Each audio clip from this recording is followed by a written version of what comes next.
Bonjour, dans cette vidéo, nous allons parler d'équations et plus particulièrement d'équations du type x carré égale a. Avant d'aller voir la méthode, quelques petits rappels.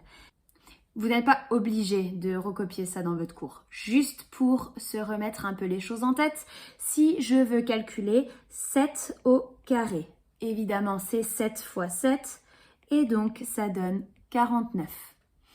Si je veux calculer moins 2 au carré, c'est moins 2 fois moins 2 et ça me donne 4. Je rappelle que le produit de deux nombres négatifs est positif ou autrement dit moins fois moins donne plus. Donc ça c'était juste pour nous remettre les choses un petit peu en tête et je constate que 2 au carré ça me donne aussi 4. Nous ce qu'on va faire maintenant c'est faire les choses dans l'autre sens. Le nombre de départ, celui-là, celui-là ou celui-là, on ne le connaît pas, on connaît le résultat et on veut retrouver le nombre de départ.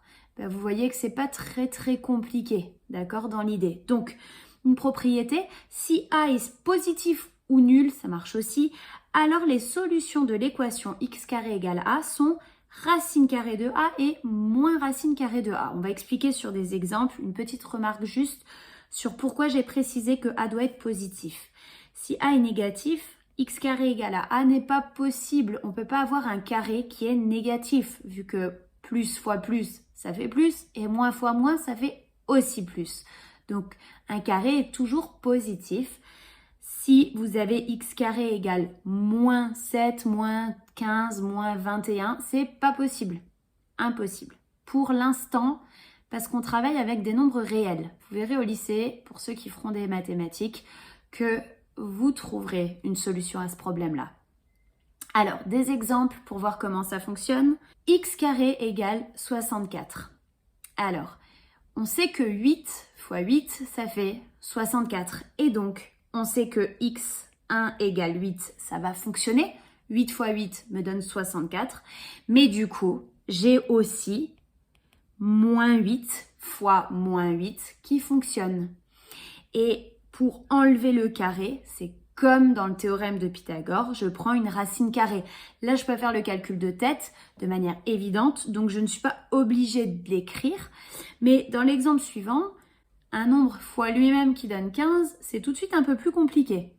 Donc, je vais écrire que j'ai enlevé le carré, donc je prends une racine carrée. Racine carrée de 15, ça ne donne pas un nombre entier. Donc, je laisse ça comme ça va donner une valeur avec une partie décimale infinie. Je ne veux pas arrondir dans des équations, jamais. Donc, je laisse ça comme ça. Et si racine carrée de 15, ça fonctionne, moins racine carrée de 15 fonctionne aussi. Et donc, j'ai deux solutions pour mes deux premiers exemples. Dernier exemple, x carré égale moins 16. J'ai un nombre négatif qui est impossible et donc ça ne fonctionne pas. Aucune solution. Donc voilà, on fait comme dans Pythagore, on est en train d'enlever un carré ici et quand on enlève un carré, on prend la racine carrée. Alors une remarque, puisque je parle du théorème de Pythagore, ça on n'en parle pas dans Pythagore. C'est normal parce qu'on cherche une longueur et une longueur négative, ça n'a aucun sens. Donc la solution là, elle ne fonctionne que quand on parle de x, que ça peut être n'importe quel nombre, y compris des nombres négatifs. Voilà, je vous laisse faire les exercices. Bon courage!